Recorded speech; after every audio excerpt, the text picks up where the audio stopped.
Hello my dear student, once again welcome back to your own favourite channel Mickey classes. तो बच्चों, आज के इस पर्टिकुलर सेशन में हम लोग देखने वाले हैं क्लास 10th के मैथ से चैप्टर 1 का एक्सरसाइज 1.1 का क्वेश्चन नंबर 2।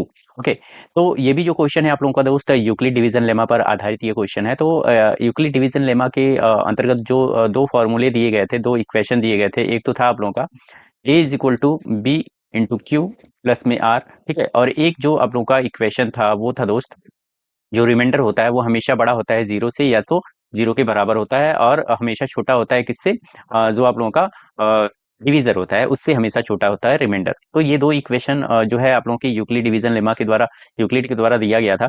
तो इसी पर बेस्ड इस क्वेश्चन को हम लोग सॉल्व करने वाले हैं। तो यहाँ पर दोस्त दिया है so that any positive odd integers, मतलब कि कोई भी पॉजिटिव ऑड इंटीजर्स मींस विषम इंटीजर्स लेने हैं, और वो किस फॉर्म में हो? 6q+1 के फॉर्म में उसको शो करना है, 6q+3 के फॉर्म में शो करना है, 6q+5 के फॉर्म में शो करना है, where q is some integers.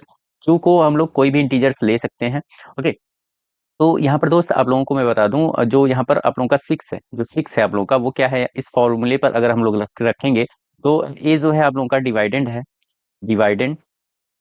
Okay, और b जो है आप लोगों का डिवीजर है, डिवीजर। और जो q है आप लोगों का, q ये आप लोगों का क्वेशंट है, क्वेशंट। उसके बाद से r जो है आप लोगों का रिमाइंडर है। क्या है? रिमाइंडर। ओके, तो आर रिमाइंडर है। तो यहाँ पर अगर हम लोग ए की जगह पर कोई भी नंबर ले लेते हैं तो ए इज इक्वल टू क्या हो जाएगा यहाँ पर? बी। बी हमेशा क्या होगा? बी यहाँ पर 6 लिया गया है। ये तीनों में देखिए, तीनों में आप लोगों का जो बी की वैल्यू है वो कितना है? 6 है। तो अगर बी की वैल्यू 6 है तो यहाँ पर जो रिमाइंडर होता है वो हमेशा जो बी से, जो आप लोगों का बी है डिवीजर, उससे हमेशा छोटा होता है, मतलब 6 से छोटा ही होगा। तो यहाँ पर 0 भी हो सकता है, 1 भी हो सकता है, 2 भी हो सकता है, 3 भी, 4 भी, और 5 भी। यहाँ पर 6 नहीं हो सकता क्योंकि इसके जो डिवीजर है उसके बराबर नहीं हो सकता, और हमेशा डिवीजर के से छोटा ही होगा जो रिमाइंडर होगा। तो 0 1 2 3 4 5 तक हम लोग रिमाइंडर को यहाँ पर एज्यूम कर सकते हैं। अब हम लोग अगर फर्स्ट स्टेप पे देखें तो यहाँ पर a इज इक्वल टू हम लोग लिख लिख सकते हैं। अगर रिमाइंडर हम लोग जीरो लेते हैं, अगर हम लोग रिमाइंडर जीरो लेते हैं तब a इज इक्वल टू क्या होगा? तो 6 इंटू में क्वेश्चंट कोई भी कुछ भी ले सकते हैं, तो क्वेश्चंट यहाँ पर q लिख लेते हैं, प्लस में यहाँ पर जो रिमाइंडर है वो जीरो लिख सकते हैं। ओके, तो इसके द्वारा, इस फॉर्मूले के द्वारा, इस इक्वेशन के द्वारा जो भी नंबर निकल के आएगा वो क्या होगा आप लोगों का? सम संख्या होगा, मतलब कि इवन नंबर होगा, इवन नंबर। ओके, जैसे कि 6 का टेबल अगर हम लोग पढ़ लेते हैं तो यहाँ पर 6 1 जा 6 होता है, 6 2 जा 12 होता है, 6 3 जा 18 होता है, 6 4 जा आप लोगों का 24 होता है, 6 5 जा आप लोगों का 30, और 6 6 जा आप लोगों का 36, और 6 7 जा आप लोगों का हो जाएगा 42, और 6 8 जा आप लोगों का हो जाएगा 48, और 6 9 आप लोगों का 54, और 6 10 आप लोगों का 60 हो जाएगा। यहाँ पर देख सकते हो आप लोग, जितने भी नंबर्स यहाँ पर 6 के टेबल्स में दिए गए हैं वो सारे क्या हैं? इवन नंबर में हैं। ठीक है, इवन नंबर में है। तो इसी फॉर्मूले से ये सारे जो इसके 6 की जो टेबल में जितने भी नंबर हैं वो सारे वैल्यू इस वाले फॉर्मूले से निकल सकता है। ओके, और सभी इवन होंगे। और यहाँ पर जो 6 है, उसमें जैसे कि 6 में मान लेते हैं, यहाँ पर 6 में इंटू 1 कर लेते हैं, प्लस जीरो, 6 1 जा 6, और प्लस जीरो जीरो, मतलब यहाँ पर 6 निकल के आएगा। अगर 6 क्यू की जगह पर यहाँ पर 2 ले लेते हैं, प्लस में जीरो कर लेते हैं, 6 2 जा 12 प्लस जीरो, यहाँ पर 12 निकल के आ जाएगा। ओके, और यहीं पर अगर 3 लेते हैं तो 6 3 जा 18, और प्लस जीरो तो 18 ही आएगा।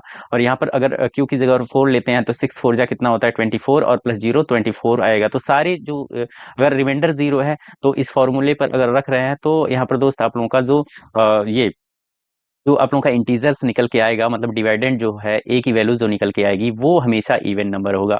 अब हम लोग ले लेते हैं यहाँ पर दोस्त 1। अगर रिमाइंडर हम लोग 1 लेते हैं तब ए की वैल्यू कितनी होगी? तो 6 इंटू में क्यू कोई भी नंबर ले सकते हैं, 1 2 3 4 5 6 10 7 से लेकर जितने भी नंबर है कोई भी नंबर ले दे, ठीक है। और प्लस में यहाँ पर रिमाइंडर है 1।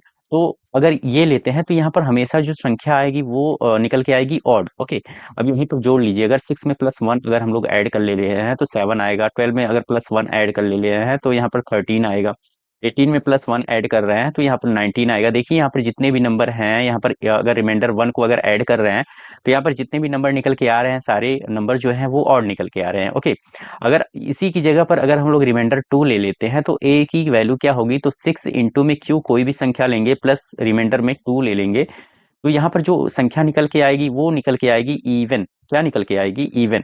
मतलब कि अगर इसी +1 की जगह पर हम लोग 6 में 2 को ऐड करें तो 6 2 कितना हो जाएगा? 8 8 हो जाएगा। अगर 12 प्लस 1 की जगह पर यहाँ पर प्लस 2 ऐड करें 12 में, तो यहाँ पर आप लोगों का 14 हो जाएगा। यहाँ पर 18 में अगर प्लस 2 ऐड करें प्लस 1 की जगह पे, तो यहाँ पर 20 हो जाएगा। देखिए 8, 14 और 20 ये सारे क्या है, इवन नंबर है। तो इसलिए अगर हम लोग रिमाइंडर अगर यहाँ पर 2 ले रहे हैं और इस फॉर्मूले पर, इस इक्वेशन पर रख रहे हैं, तो यहाँ पर दोस्त आप लोगों का जो वैल्यू निकल के आएगी वो आप लोगों का हमेशा इवन निकल के आएगा। अगर यहीं पर हम लोग रिमाइंडर 3 ले रहे हैं 3, तो देखिए क्या निकल के आएगा, तो a is equal to 6 into में q, कोई भी संख्या प्लस 3 रिमाइंडर यहाँ पर लेते हैं, तो यहाँ पर जो संख्या निकल के आएगी वो निकल के आएगी ऑड। ओके, अगर यहीं पर देख लीजिए 6 में अगर 3 हम लोग ऐड कर रहे हैं, तो 6 3 कितना होता है, तो 9 होता है, तो 9 यहाँ पर हो जाएगा। 12 में अगर हम लोग 3 ऐड कर रहे हैं तो 15 होगा। 18 में अगर 3 ऐड कर रहे हैं तो 21 होगा। देखिए सारी संख्याएं जो हैं वो ऑड निकल के आ गई। ओके, उसी की जगह पर अगर हम लोग जो संख्या है दोस्तों उसको रिमाइंडर जो है वो 4 ले लेते हैं, तो a इज इक्वल टू क्या हो जाएगा, 6 इंटू में q, कोई भी संख्या प्लस 4, तो ये निकल के आएगा इवन। ओके, मतलब सम संख्या होगी। अगर मान लेते हैं यहाँ पर 6 में हम लोग 4 ऐड करें तो 10 होता है, 12 में हम लोग अगर 4 ऐड करें तो यहाँ पर 16 हो जाएगा, 18 में 4 ऐड करें तो 22 हो जाएगा। तो सारी संख्याएं जो हैं वो इवन निकल के आएंगी। ओके, उसी की जगह पर अगर हम लोग रिमाइंडर 5 ले रहे हैं, तो a की वैल्यू कितनी होगी, तो 6 इंटू में q, कोई भी संख्या प्लस 5, यहाँ पर कितना हो जाएगा, ये आप लोगों का ऑड निकल के आ जाएगा। ठीक है, सारी संख्याएं ये ऑड होंगी। तो यहाँ पर देख सकते हो आप लोगों को ये 3 फॉर्मूले, जो 3 यहाँ पर इक्वेशन दिए गए थे उसमें हमने इस इसको शो किया, ये जो तीनों हैं वो क्या है, ऑड होंगी। ठीक है, मतलब यहाँ पर देखिए पहला तो नहीं होगा, और सेकंड वाला जो है वो ऑड है, जो कि उसी फार्मूले पर है, 6 इंटू क्यू प्लस 1। ओके, उसके बाद से यहाँ पर थर्ड वाला जो है a is equal to 6q+3, ये वाला। और यहाँ पर थर्ड वाला जो है 6q+5, ये भी ऑड है। मतलब कि सारे ये जो आप लोग के जो इक्वेशन दिए गए हैं उसमें हमने शो किया कि अगर उसमें अगर रिमाइंडर 1, 3 और 5 लेते हैं, तो यहाँ पर जो संख्या निकल के आएगी वो ऑर्डर निकल के आएगी। ओके, तो यही चीज हमको प्रूव करना था, यहाँ पर शो करना था इस क्वेश्चन के माध्यम से, और इस इक्वेशन के माध्यम से, जो यूक्लिड डिवीजन लेमा का जो कॉन्सेप्ट है उनके माध्यम से। ओके, तो हमने यहाँ पर शो कर दिया, यहाँ पर फर्स्ट, सेकंड और थर्ड, अगर हम लोग रिमाइंडर 1 और 3 और 5 लेते हैं, तो इस इक्वेशन पर रखने पर सारी संख्याएं जो होंगी वो ऑर्डर निकल के आएंगी। ओके, तो उम्मीद करता हूँ दोस्त आप लोगों को ये क्वेश्चन समझ में आया होगा। अगर क्वेश्चन समझ में आया हो, ये वीडियो अच्छी लगी हो, तो वीडियो को लाइक कर दे, और चैनल पर अगर आप लोग नए हैं तो चैनल को सब्सक्राइब कर दे दोस्त, ताकि मैं आगे जितनी भी वीडियो हैं class 10th, class 9th, 11th, 12th, सारी वीडियो को बनाने के लिए मैं भी मोटिवेट होता रहूँ। ओके, तो चलिए मिलते हैं नेक्स्ट वीडियो में एक नेक्स्ट क्वेश्चन के साथ। तब तक के लिए दोस्त धन्यवाद।